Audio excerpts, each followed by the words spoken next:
Televisa presenta. Bienvenidos a Pensar el Mundo, un podcast donde explicamos ideas filosóficas de forma clara y sencilla. En el episodio de hoy hablaremos de cómo cambió la forma de entender el conocimiento, la ciencia y la libertad desde el Renacimiento hasta el idealismo alemán. Durante mucho tiempo el conocimiento estuvo muy relacionado con la religión, la tradición y la autoridad. Sí, eso sí. Pero con el Renacimiento, después la filosofía moderna, los pensadores empezaron a preguntarse si el ser humano podía conocer el mundo usando su propia razón, su experiencia y su capacidad crítica. Esto me parece muy interesante debido a que esa transición fue muy importante porque cambió la manera de la manera en la que hoy entendemos la ciencia, de cierto modo. La verdad y la libertad humana. Ya no se trata solo de aceptar lo que otros decían, sino de investigar, dudar y pensar por cuenta propia. O sea, vamos a ver cómo pasamos de creer lo que se nos decía a preguntarnos por nosotros mismos qué es verdad y qué significa ser libres. Exactamente, y también vamos a ver que esa libertad no significa simplemente hacer lo que uno quiera, sino pensar, decidir y hacerse valer por uno mismo. Bueno, y aparte lo vamos a conectar con ejemplos actuales como las redes sociales, la inteligencia artificial, la ciencia moderna y la tecnología. Pues bueno, ¿qué les parece que entonces comencemos este viaje filosófico desde el Renacimiento hasta el idealismo alemán? Me parece perfecto. Muy bien, empecemos. Decímelo. Decímelo. Para empezar tenemos que ir al Renacimiento. A ver, Regina, ¿qué estaba pasando en esa época? Pues el Renacimiento fue una etapa de grandes cambios culturales, artísticos y científicos, principalmente entre los siglos XV y XVI. Una de sus ideas principales fue el humanismo, que colocaba al ser humano en el centro de todo esto, en el centro de la reflexión. Esto no significaba que Dios dejara de ser importante o que lo hicieran a un lado, sino que se empezó a valorar más la capacidad humana para pensar, crear, investigar y transformar el mundo. Bueno, desde cierto punto, hablando desde la filosofía, el humanismo cambió mucho la idea del ser humano, la verdad. Ya no se veía a las personas solo como alguien que debía obedecer una cierta autoridad, sino como un ser con dignidad, inteligencia y libertad, como ustedes sabrán. Esto para construir su propio destino. O sea, ¿cómo que el ser humano empezó a verse con más importancia y no solo como alguien que tenía que seguir órdenes? Bueno, esa es la idea. Un filósofo muy importante fue Giovanni Pico della Mirandola. Él pensaba que el ser humano no tenía una naturaleza completamente fija, sino que puede formarse a sí mismo mediante sus propias decisiones, su conocimiento y su propia manera de vivir. Esa idea es muy fuerte, porque también implica la responsabilidad.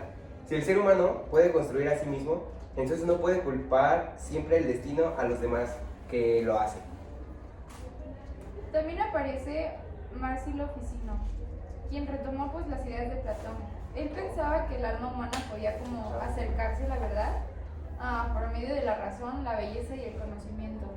Para él el ser humano era como un puente entre el mundo material y el mundo espiritual. ¡Qué interesante! Y aparte, esto se puede comparar con la actualidad cuando pensamos en la educación, el arte o la ciencia.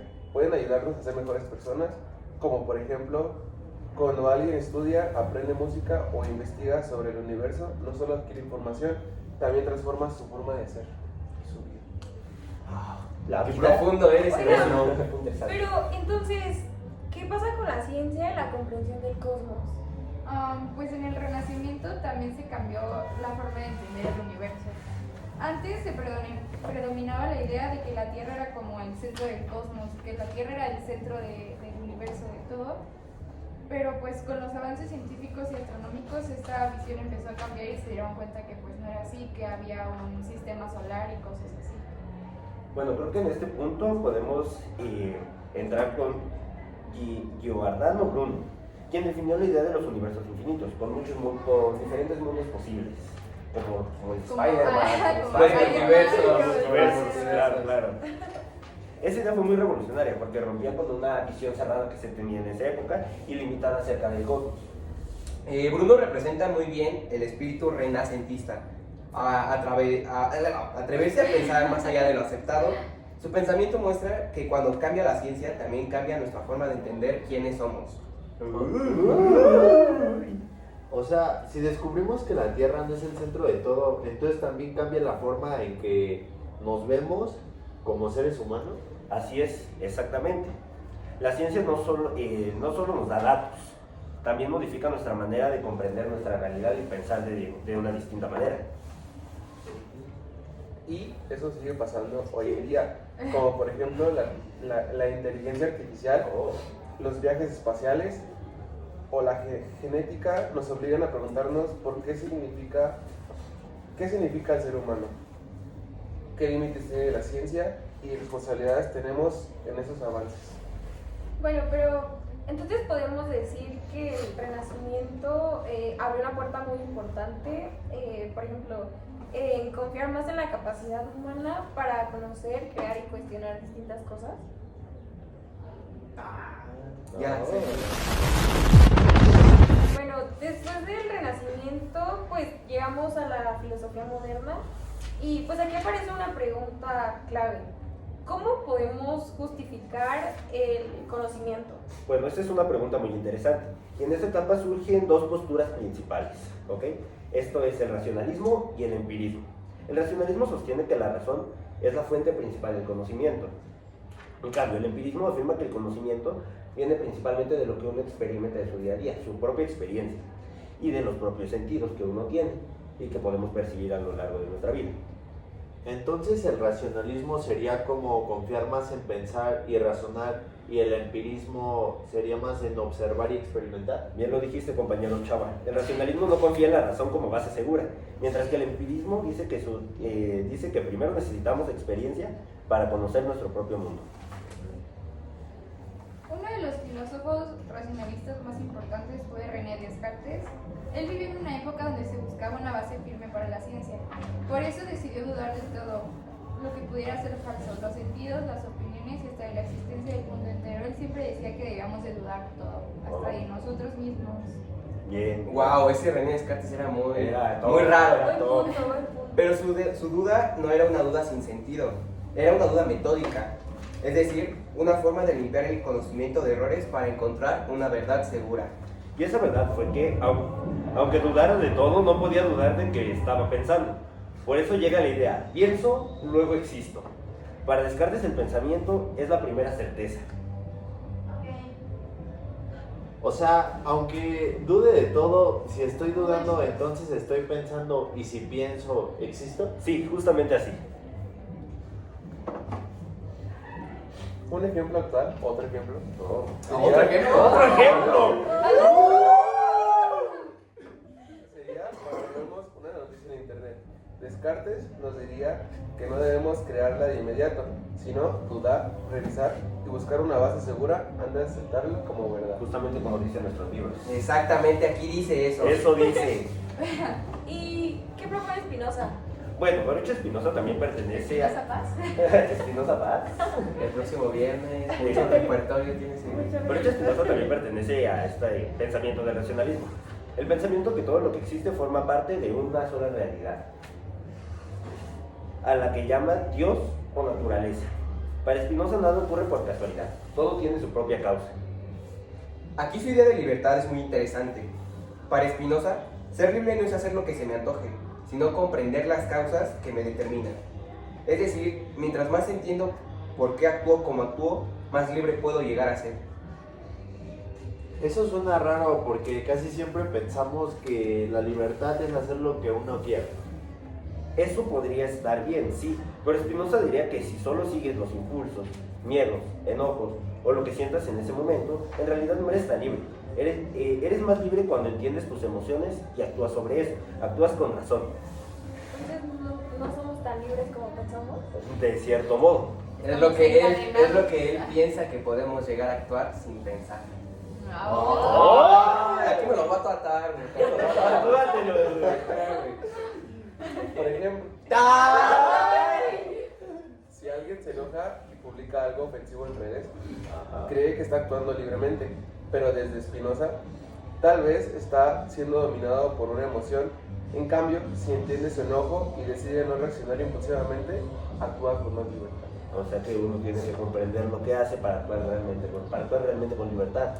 Eso. Con la cabeza. Eso. Con la cabeza, claro.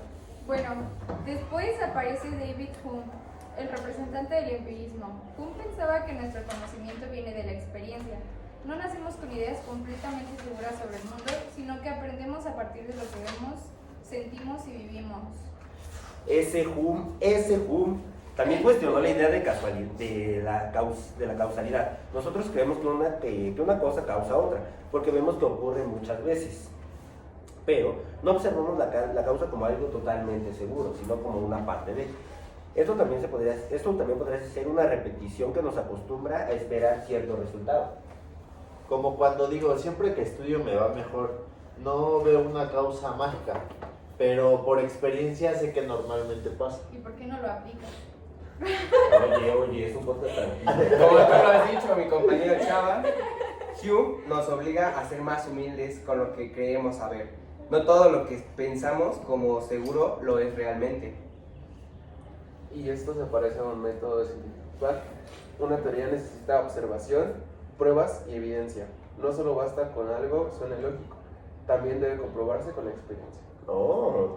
Ay. Ok, si comprendo bien, entonces en la filosofía moderna tenemos a Descartes, pues confiando en la razón, a Spinoza relacionando el conocimiento y la libertad, y a Hume defendiendo la experiencia como base del conocimiento. Así es. Ok. Muy buen resumen.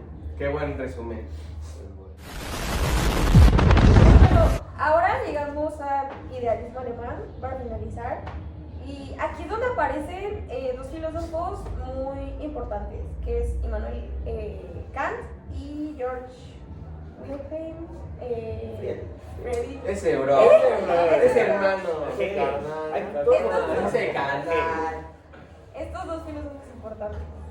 Oigan, bueno, pero si Kant aparece después del debate entre racionalistas y empiristas, su filosofía intenta responder a una pregunta central. ¿El conocimiento viene de la razón o de la experiencia? Esa es una muy qué buena pregunta profundo. que Kant responde. Kant responde que el conocimiento necesita ambas, o sea, depende de las dos. Por un lado necesitamos la propia experiencia, porque conocemos a partir de lo que percibimos con nuestros propios Pero sí. sentidos, como explicamos con algunos filósofos hace un momento. Pero también necesitamos la razón, porque nuestra mente de esta manera organiza toda la información que nosotros recibimos y que vamos percibiendo en el día a día. Sería como si la mente usara unos lentes para ordenar lo que vemos. Sí, estás dando un muy buen ejemplo. Pero para Kant, no conocemos la realidad exactamente como es en sí misma, no la conocemos en su totalidad, sino como aparece ante nosotros, a través de las estructuras de nuestra mente. Cómo queremos nosotros verla. Esto es importante porque Kant no dice que inventamos la realidad, sino que nuestra mente participa activamente en la forma en que la conocemos. Otro ejemplo, ¡Ay! Bueno, ¿De qué? estás fire, la neta estás fire. puede ser la tecnología. Cuando usamos el celular, una cámara o un algoritmo, no vemos la realidad de forma totalmente neutral. La información ya viene organizada por filtros, categorías o sistemas. Con Kant podemos entender que conocer también implica una forma de ordenar lo que recibimos. Ok. Y pues a todo eso, ¿qué dice Kant sobre la libertad?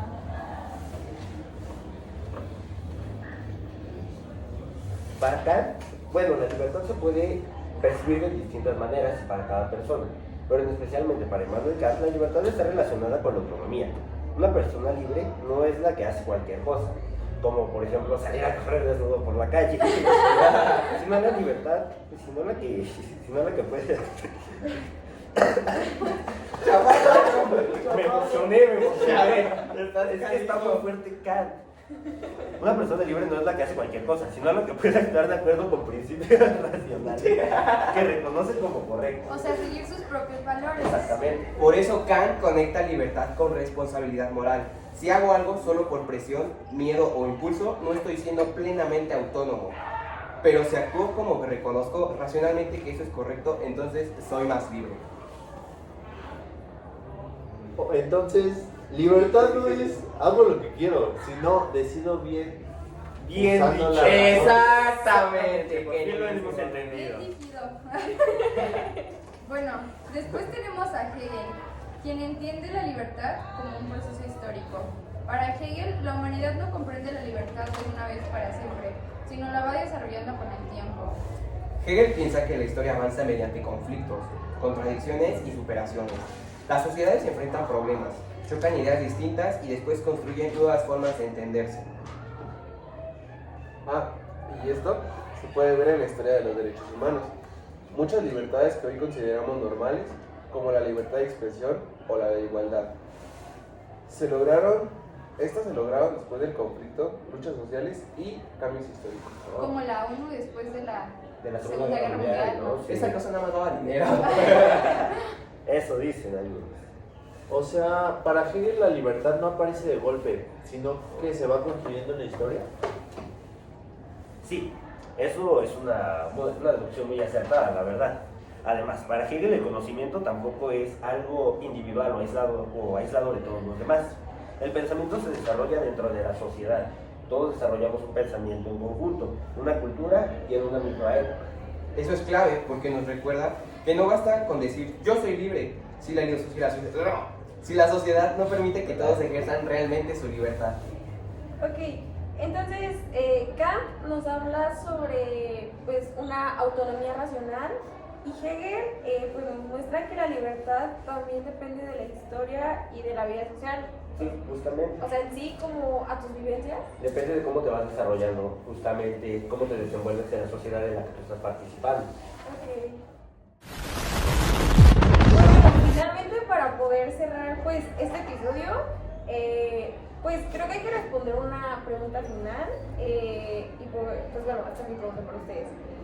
¿Cómo influyen estas ideas filosóficas en la manera en que hoy entendemos la ciencia, la tecnología y la libertad? Bueno, pues creo que estas ideas influyen demasiado.